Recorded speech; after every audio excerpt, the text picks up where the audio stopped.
یہ نہ جانے کیا میرا رہنما کوئی اور ہے۔ الحمد للہ رب العالمین والصلاة والسلام علی سید الانبیاء والمرسلین اما بعد فاعوذ باللہ من الشیطان الرجیم بسم اللہ الرحمن الرحیم۔ الحمدللہ الفرقان پروگرام کے سلسلے میں عقائد کا بیان چل رہا ہے، اور اس سلسلے میں ہم نے سب سے پہلے توحید اور شرک کا انتخاب کیا۔ توحید کا معنی، شرک کا معنی، اس کی اقسام وغیرہ بیان کی، اور پھر کچھ ایسے نظریات یا معمولات کا سرسری تجزیہ کیا گیا، اس کے بارے میں کلام کیا گیا کہ جن میں شرک کا شائبہ ہو سکتا ہے۔ ان میں اللہ تعالیٰ کے علاوہ کسی کی تعظیم کے مسائل، علم غیب غیر اللہ کے لیے ثابت کرنا، اور اس کے علاوہ ندائے یا رسول پر تفصیلی کلام کیا گیا تھا۔ اس کے بعد پھر ہم نے مسئلہ تقدیر پر کئی پروگرام کیے، اور آپ نے یقیناً ملاحظہ بھی فرمائے ہوں گے۔ مسئلہ تقدیر بیان کرنے کے بعد اب آج انشاءاللہ ویسے ارادہ یہی تھا کہ نبی کریم صلی اللہ علیہ وسلم اور دیگر انبیاء علیہم السلام کے بارے میں کلام کیا جائے، لیکن پہلے ہم نے آسمانی کتابوں کا انتخاب کیا کہ ایک مسلمان کو بحیثیت مسلمان آسمانی کتابوں کے متعلق کیا عقیدہ رکھنا چاہیے، اور کس قسم کے عقیدے کی بنا پر وہ دائرہ اسلام سے خارج ہو سکتا ہے، یا خارج نہ ہو تو اس کو بدعتی اور گمراہ کہا جا سکتا ہے۔ لہٰذا ہمیں کوشش یہ کرنی چاہیے کہ جیسے آپ یہ پروگرام سن رہے ہیں، سماعت فرما رہے ہیں، اگر اس کو آپ محفوظ کر رہے ہوں، چاہے ریکارڈنگ کے ذریعے چاہے تحریر کے ذریعے، تو یہ اس کا محفوظ ہونا صرف ٹیپ ریکارڈر تک یا کیسٹ تک یا ایک کتاب اور ڈائری تک ہی محدود نہیں ہونا چاہیے، بلکہ ہمارا مشورہ یہ ہے کہ جو بھی آپ بات سنیں، جب تک وہ آپ کے ذہن میں محفوظ نہ ہو جائے، اور محفوظ کرنے کے بعد آپ اسے نپے تلے الفاظ میں دوسرے کے سامنے بیان کرنے پر قادر نہ ہو جائیں، آپ یہ سمجھے گا کچھ آپ نے سیکھا ہی نہیں ہے۔ یہ انتہائی امپورٹنٹ چیز ہے کہ ہم بہت سی چیزیں سیکھ لیتے ہیں، لیکن وہ ہماری محفوظ رہتی ہیں۔ بوقت ضرورت اگر ہم سے کوئی اس کے بارے میں کویسچن کرتا ہے تو ہم اپنے ذہن میں الفاظ کو مرتب کر کے اپنے مافی ضمیر کو یا جو کچھ ہمارے ذہن میں حاضر ہے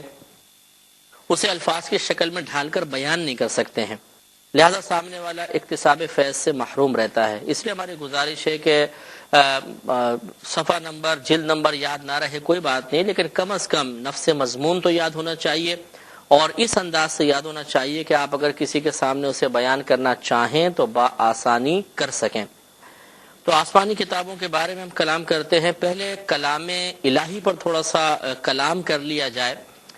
یہ سورہ شورى کی آیت نمبر 11 ہے۔ اللہ تبارک و تعالی نے اس میں ارشاد فرمایا کہ لیسا کمثلہ شیء، اللہ تبارک و تعالی کی مثل کوئی شے نہیں ہے۔ تو اس لیے یہ ہم نے توحید کے مسئلے میں جب ذات باری تعالیٰ پر کلام کر رہے تھے یہ عقیدہ بیان کر ہی دیا کہ کوئی بھی اللہ تبارک و تعالیٰ کا ہم مثل نہیں ہو سکتا، نہ ذات کے اعتبار سے نہ صفات کے اعتبار سے۔ لہذا کلام اللہ تبارک و تعالیٰ کی صفت ہے، اور جب اللہ نے اعلان فرما دیا کہ لیسا کمثلہ شیء، تو اس کا مطلب یہ ہوا کہ اور دیگر جو مخلوق کا کلام ہے، اللہ تبارک و تعالیٰ کا کلام اس سے بالکل جدا گانا ہے۔ اللہ تعالیٰ کے کلام کی مثل اور کوئی کلام نہیں ہو سکتا۔ اس لیے علماء متکلمین نے ارشاد فرمایا کہ اللہ تبارک و تعالیٰ کا کلام بغیر الفاظ کی قید کے ہے اور بلا صوت ہے، یعنی اس کی کوئی آواز نہیں ہے۔ اس کو سمجھنے کے لیے بلا تمثیل عرض کر رہا ہوں، کوئی مثال اللہ کے کلام کی بنانا مقصود نہیں ہے۔ جیسے آپ کے ہونٹ بند ہیں، آپ ایک بات سنتے ہیں تو وہ بات آپ کے ذہن میں گردش کرتی ہے۔ جو بات آپ کے ذہن میں گردش کر رہی ہے وہ الفاظ کی قید سے بھی پاک ہوتی ہے، اور اس کی کوئی اپنی آواز نہیں ہوتی۔ پہلے یہ بھی یاد رکھیے گا کہ ہمارے اردو محاورے میں یا اردو زبان میں ہم لکھی ہوئی چیز کو بھی لفظ کہہ دیتے ہیں کہ جی الفاظ لکھے ہوئے ہیں،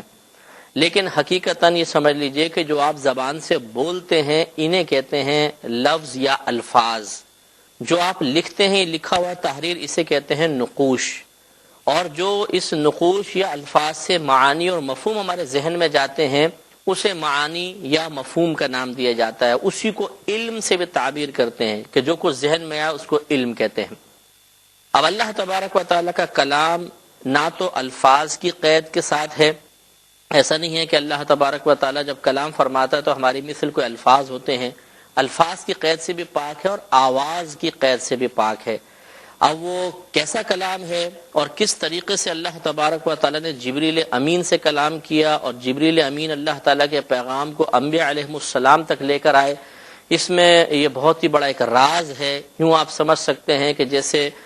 بغیر کسی الفاظ اور آواز کے واسطے کے اللہ تبارک و تعالیٰ اپنا کلام جبریل امین کے قلب پر القاء فرما دے، ڈال دے، اور جبریل امین پھر نبی کریم صلی اللہ علیہ وسلم کے پاس آ کر الفاظ کے قالب میں اس کو ڈھال کر بیان کر دے. اس قسم کا ایک سلسلہ ہے. لہذا